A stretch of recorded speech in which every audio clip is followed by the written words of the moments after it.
Hello, YouTube. Welcome back to Super Lorcana World. It is Tuesday, which means that we're going to read some YouTube comments from last week's videos. I grabbed a lot of them from my Friday video, the Will Set 1 Be Reprinted discussion video, because that generated a lot of good discussion, and that's where the bulk of the comments were last week. So we'll dive into it, read some really good responses, give my opinion, and move on with our lives, which will be really fun.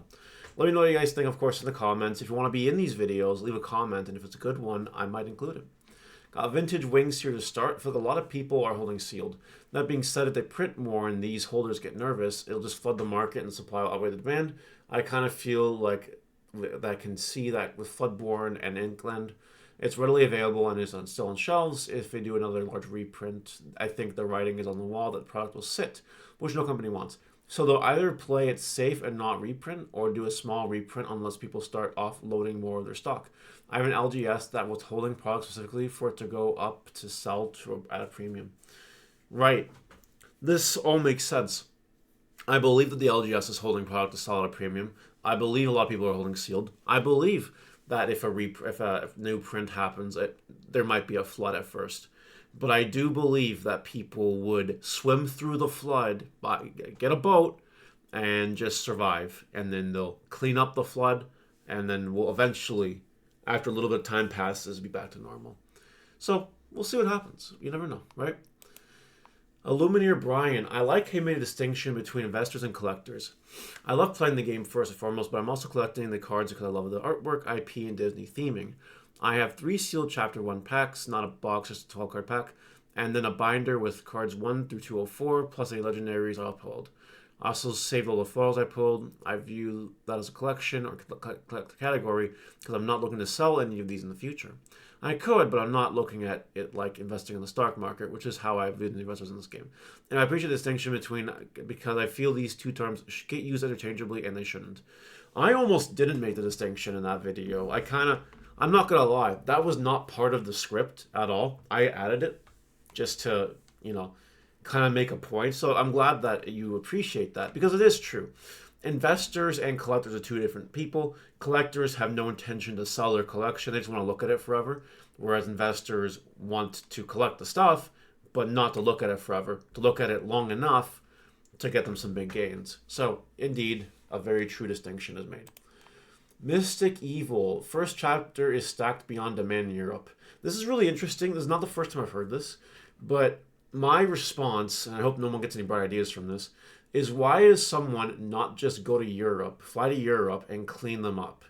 Now, I understand there could be some issues bringing product back across to North America and whatever, but conceivably, that's a thing that could happen. Especially if the products at MSRP are close. So, I don't know. That is good to know, though. Maddie Mac. I would love for them to do what Pokemon did and do a base set 2, so first chapter part 2, so there's a difference. Make them one set 1.5. Give the cards to the players and the collectors can still collect.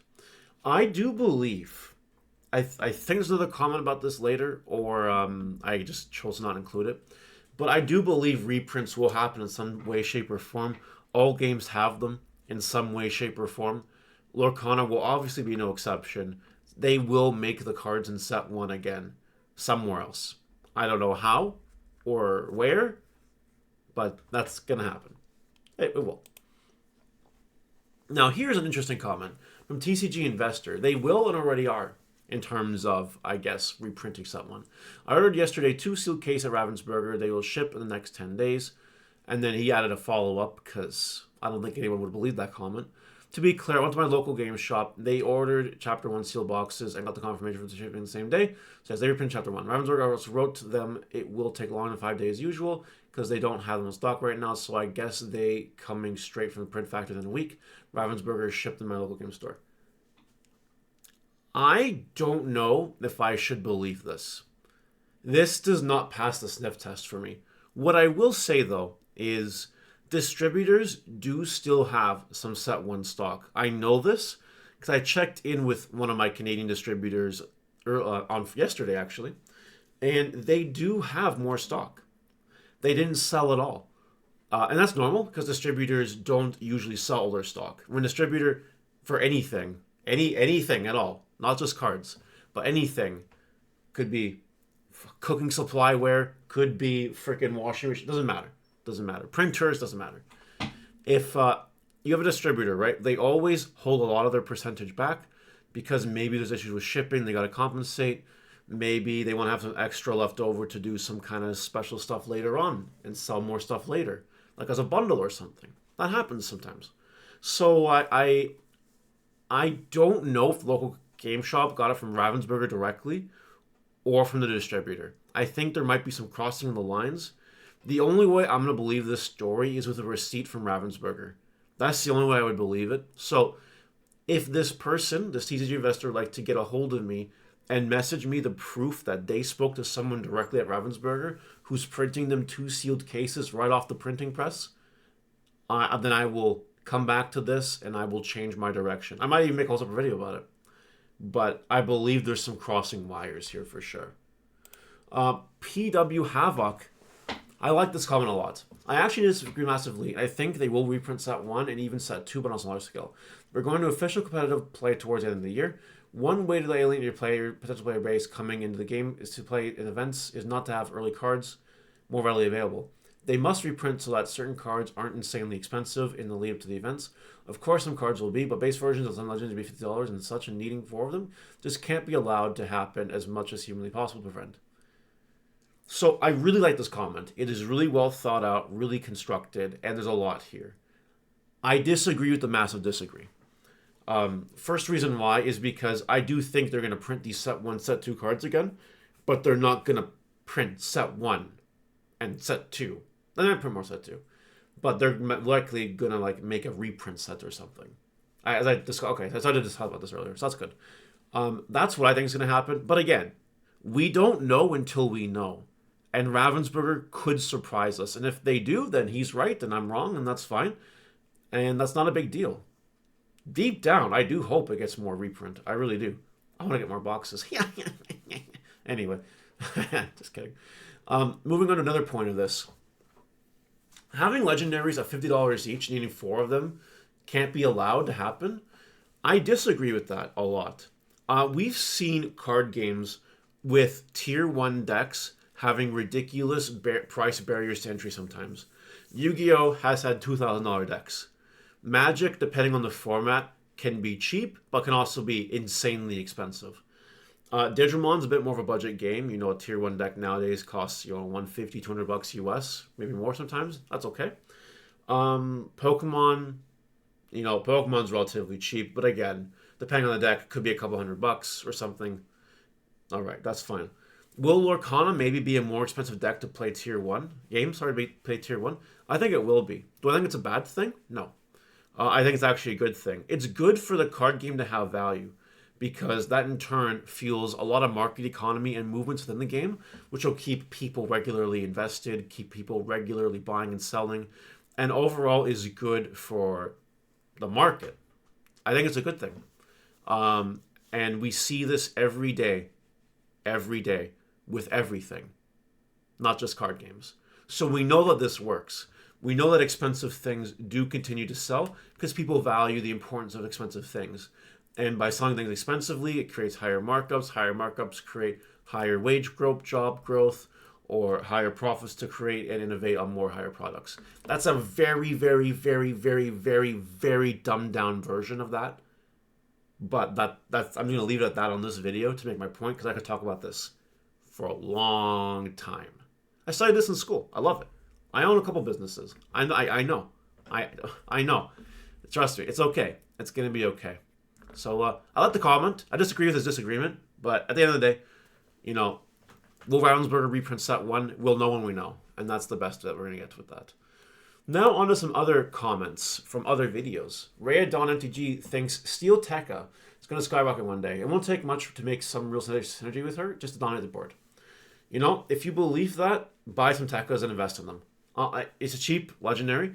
At worst case, you blow maybe a little bit of money for no reason, because it's only a little bit of money. But big upsell, if it does double in price even, that's pretty good.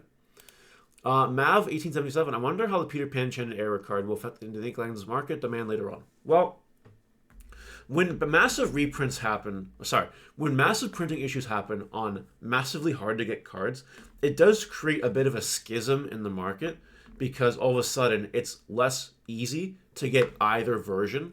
There's the misprint community, which loves their misprint and will pay a premium for them. And then there's your regular people that just want the regular card.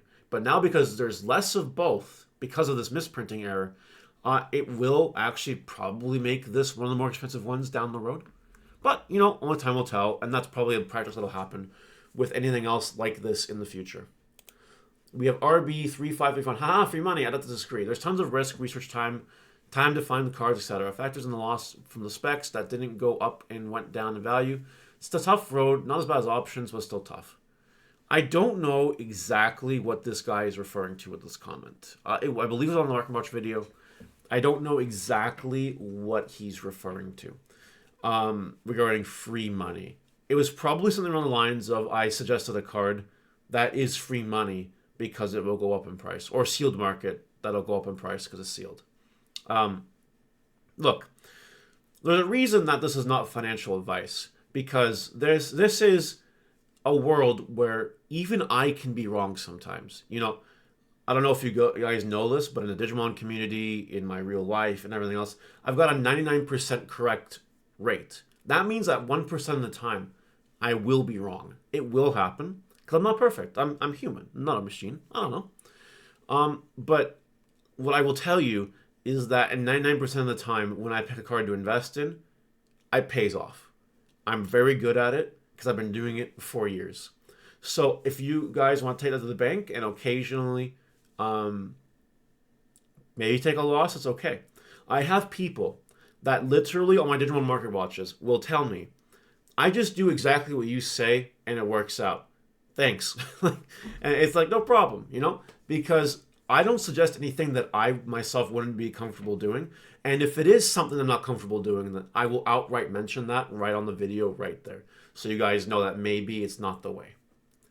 So I don't know. But free money, he's right. There is research. There is a lot that goes into it. But once you have that down pat, then that you can make these dissections quite quicker and easier. Kawaiza.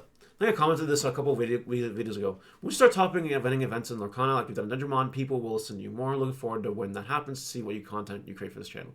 That's true. With my life right now, I'm really busy. I don't even have time to play competitive Digimon events, so I don't know what will happen with Lorcana in that sense. But if I do play some events and do well, I'm sure it'll help. If it doesn't happen, it doesn't happen, and that's fine. Not a big deal. Beater Cat. The playmat and the Stitch promo are going to be worth big bucks. I agree. I think the champion mat, will be worth more because there's only one per event as opposed to 4 promos. The mat is going to be the true delicacy here. But the promo is really sick. The card, having the actual card, you can't deny it. People will PSA grade it. It'll get 10s. It'll be crazy. It'll be a cool thing. And finally, Dylan KKK. I think I like the promo more in cash, which is fair, which is a valid point. Some people will just play to get the promo to keep forever, to collect it. And that's nice. I got nothing else to add to that. But some people will get it and basically turn it into a paycheck, and that's okay too. It's whatever you want to do, really. That'll do it for today's video. What do you guys think? Let me know in the comments, and I'll see you later. Bye!